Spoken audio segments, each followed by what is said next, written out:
Esse desafio caiu em um teste para uma vaga que um aluno do CJRM fez. Caso você não saiba, CJRM é o meu treinamento fechado de JavaScript, onde eu ensino programadores e aspirantes a programador a construírem aplicações web com JavaScript puro, e aconteceu uma coisa interessante.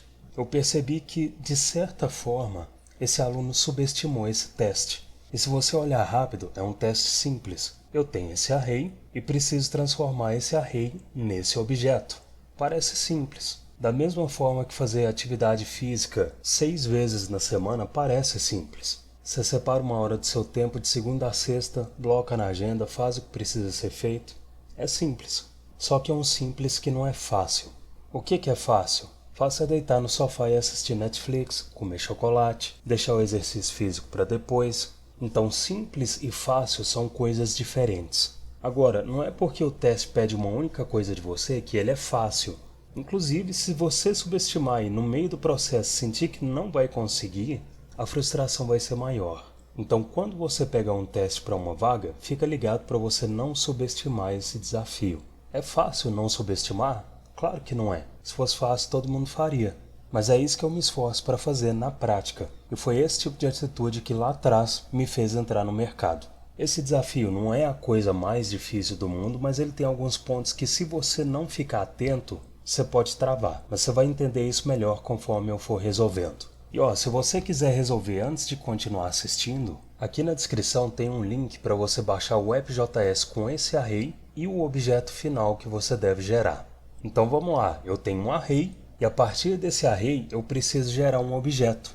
Qual método eu posso usar para fazer isso? Eu posso usar o reduce. Se você ainda não aprendeu como o reduce funciona, aqui na descrição também vai ter um link para uma aula introdutória do reduce, em que eu explico tintim por tintim de como ele funciona. Se nas próximas linhas de código que eu escrever você tiver dificuldades em entender o que o reduce está fazendo, isso significa que você tem um problema de base com o reduce, então você vai precisar ver essa aula introdutória que está linkada na descrição desse vídeo, beleza? Inclusive, na descrição vai ter uma aula introdutória não só do reduce, mas também das outras features que eu usar nesse código. Então, para armazenar o objeto que o reduce vai retornar, eu vou declarar uma const correct data format, que recebe a invocação de wrongDataFormat.reduce, que recebe uma função com os parâmetros accumulator e color and size, porque cada item do array contém uma cor e um tamanho, e como segundo argumento do reduce, eu vou inserir um objeto vazio, que é o tipo de dado que eu quero gerar com esse reduce. Agora, eu preciso que as propriedades desse objeto que o reduce vai gerar correspondam às cores de cada item do array, e cada uma dessas propriedades deve conter um objeto em que cada propriedade corresponde à quantidade de tamanhos disponíveis para aquela cor.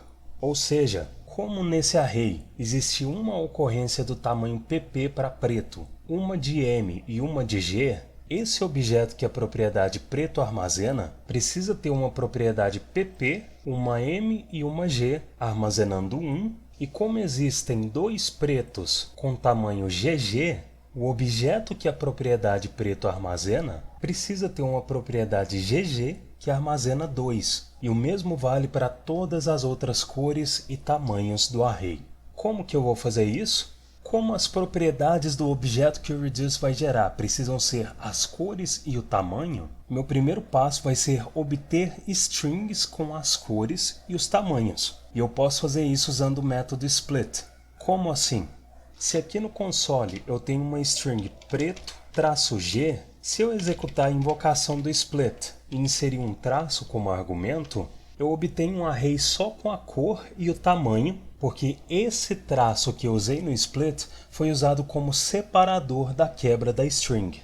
Isso significa que se dentro dessa função eu inserir uma const x, que recebe o resultado da invocação de colorAndSize.split, que recebe um traço, como esse parâmetro colorAndSize representa cada item do array, se abaixo da const eu invocar um console.log, que recebe x, na primeira execução da função, x armazena um array com os itens preto e pp. Na segunda execução da função, x armazena um array com preto e m, e assim por diante até que todos os itens do array fossem percorridos. Então agora que a cada execução da função a const está recebendo um array em que o primeiro item corresponde à cor e o segundo item corresponde ao tamanho, se ao invés da const eu inserir um destructoring que faz color receber o primeiro item do array e faz size receber o segundo item, se você não sabe como o destructoring funciona, vai ter uma aula introdutória sobre ele aqui na descrição. Se nesse console.log eu inserir color e size, estão aqui os valores que color e size armazenaram a cada execução da função. Agora, como objetos JavaScript podem ter strings como propriedades, meu próximo passo vai ser inserir as cores como propriedades desse objeto que o Reduce está gerando. Como que eu vou fazer isso? Antes desse console.log, eu vou inserir aqui accumulator colchetes color. Recebe um curto-circuito com accumulator colchetes color ou um objeto vazio. O que vai acontecer aqui? Na primeira execução dessa função, essa expressão accumulator colchetes color, à esquerda do sinal de atribuição, vai criar uma propriedade preto nesse objeto que o Reduce está gerando, e essa propriedade preto vai receber o resultado desse curto-circuito. Só que essa expressão à esquerda do OR vai resultar em undefined. Por que vai resultar em undefined? É o seguinte, como a gente é acostumado a ler da esquerda para a direita, a gente tende a achar que a ordem de execução dessa linha é: executa o que está à esquerda do sinal de atribuição e em seguida executa o que está à direita dele. Só que por baixo dos panos não é assim. Na verdade, a ordem de execução aqui vai ser a seguinte: executa o que está à direita do sinal de atribuição e em seguida o que está à esquerda dele é executado. Roger, você tem como provar isso? Tenho, e da maneira mais simples possível. Sabe qual que é essa maneira? Documentação. Se eu vier aqui nessa página do MDN, que vai estar linkada aqui na descrição, e clicar nesse item Table no menu do canto superior esquerdo, eu vejo uma tabela que lista a precedência de operadores no JavaScript e, além disso, ela lista também a ordem de execução dessa precedência. Se eu vier aqui no final da tabela, que é onde o operador de atribuição está listado, eu vejo que a ordem de execução de um operador de atribuição é da direita para a esquerda. É por isso que essa expressão accumulator colchetes color, que é executada antes da expressão à esquerda do sinal de atribuição e que está tentando acessar uma propriedade preto que ainda não existe no objeto, vai resultar em undefined nessa primeira execução da função.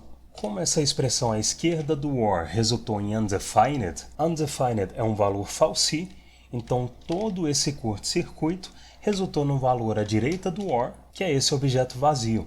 Ou seja, nessa primeira execução da função, esse curto-circuito resultou em um objeto vazio, essa expressão resultou em preto, então toda essa linha nessa primeira invocação da função criou no objeto que o Reduce está gerando uma propriedade preto que recebeu um objeto vazio. Tanto é que se nesse console.log eu inserir accumulator, eu vejo o objeto que accumulator armazena e esse objeto contém uma propriedade preto que contém um objeto vazio. Só que abaixo do objeto eu vejo um erro dizendo que não é possível ler a propriedade preto de undefined. Se eu clicar na linha do erro, eu vejo que o erro foi lançado na tentativa de execução dessa expressão. Por que isso aconteceu? É o seguinte: depois que esse console.log foi executado e a função foi executada pela segunda vez, esse parâmetro accumulator recebeu undefined e, como por baixo dos panos essa expressão está tentando acessar uma propriedade preto no undefined que o accumulator armazenou, undefined não tem uma propriedade preto e essa expressão lançou o erro dizendo que não é possível ler uma propriedade preto em undefined. E por que na segunda execução da função esse parâmetro accumulator recebeu undefined? Porque essa função está retornando nenhum valor. Ou seja, se eu remover só o console.log e retornar o accumulator, que é o objeto que o Reduce está gerando, agora, da segunda vez em diante que a função foi executada, esse parâmetro accumulator sempre vai receber o objeto que a função retornou até que a função seja executada para todos os itens do array. Isso significa que na segunda execução da função, Esse curto-circuito vai resultar no objeto que essa expressão accumulator colchetes color armazena, porque o objeto é um valor truthy, e como à esquerda do sinal de atribuição, essa expressão accumulator colchetes color resulta em preto, que é uma propriedade que já existe no objeto, no fim das contas, a propriedade preto recebe o objeto vazio que ela já tinha. E isso vai se repetir para esse segundo item do array até o quinto item.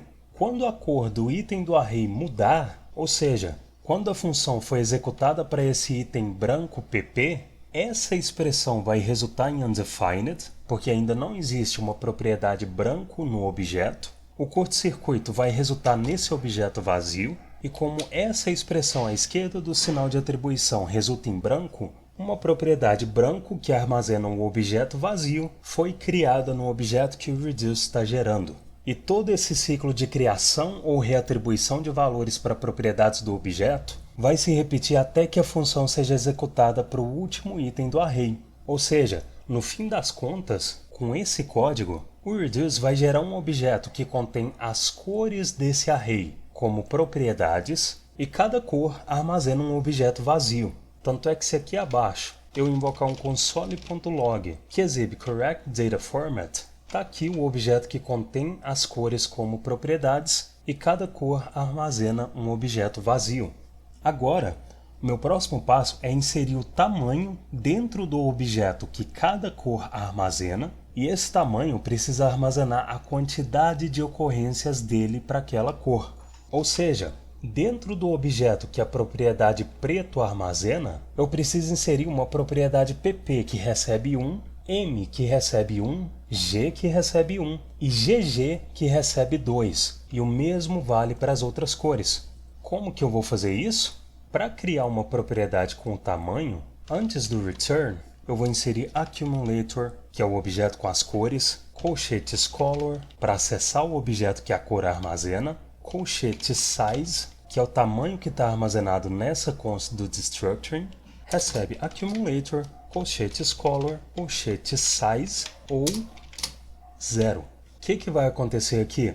Na primeira execução dessa função, nessa linha, uma propriedade preto que armazena um objeto vazio foi criada no objeto que o reduce está gerando, e nessa linha, como ainda não existe uma propriedade pp no objeto que preto armazena, essa expressão resultou em undefined, que é um valor false, então todo esse curto-circuito resultou em 0, e essa expressão criou uma propriedade pp que recebeu 0. E o mesmo vale para o m, para o g, para o gg, e nesse segundo gg, essa expressão à esquerda do OR resultou no valor que gg armazena, que é uma propriedade que já existe e armazena 0. Como 0 é um valor false, todo esse curto-circuito vai resultar nesse 0 à direita do OR e GG vai receber 0. E esse ciclo vai se repetir para todos os tamanhos de todas as cores. Ou seja, o esperado é que cada propriedade do objeto que o reduce gerar seja uma cor e que essas cores armazenem objetos em que as propriedades são os tamanhos, só que todos os tamanhos vão armazenar 0. Tanto é que se eu olhar o console, está aqui o objeto que contém as cores, que contém objetos, que contém os tamanhos como propriedades, e todas essas propriedades armazenam 0. Então agora, o meu próximo passo vai ser fazer essas propriedades armazenarem a quantidade de cada tamanho. Como que eu vou fazer isso? Olha só, eu vou precisar manter esse curto-circuito com 0, porque senão as propriedades que representam os tamanhos vão armazenar undefined. Só que aqui abaixo, agora que essa propriedade recebeu 0, eu posso incrementar esse valor. Ou seja, eu posso inserir aqui accumulator, colchetes color, colchetes size, recebe accumulator, colchetes color, colchetes size, mais 1. Se eu quiser deixar essa expressão mais concisa, eu posso substituir tudo isso aqui por mais igual. O que vai acontecer aqui? Na primeira execução da função, essa expressão vai criar no objeto que o reduce está gerando uma propriedade preto que armazena um objeto. Essa expressão vai criar no objeto que preto armazena uma propriedade pp que armazena 0. E essa expressão vai fazer a propriedade pp armazenar o valor que ela já tem, que é 0, somado a 1. Na segunda execução da função, preto armazena um objeto que ela já tem. Uma propriedade M que armazena 0 é criada no objeto que preto armazena e esse 0 é incrementado para 1. Esse ciclo vai se repetir e quando existirem mais de uma ocorrência de um tamanho em uma cor, como é o caso do GG aqui no preto, quando a função estiver sendo executada para a segunda ocorrência do GG, essa expressão à esquerda do OR vai resultar em 1, e como 1 é um valor truthy, todo esse curto-circuito resulta em 1, a propriedade GG recebe esse 1, e aqui abaixo, GG recebe o resultado de 1 mais 1. Tanto é que se eu investigar o objeto, eu vejo que o objeto que preto armazena tem a propriedade GG armazenando 2, o objeto que azul armazena tem a propriedade XG armazenando 3 e os outros tamanhos armazenam 1, porque houve só uma ocorrência desse tamanho para essa cor.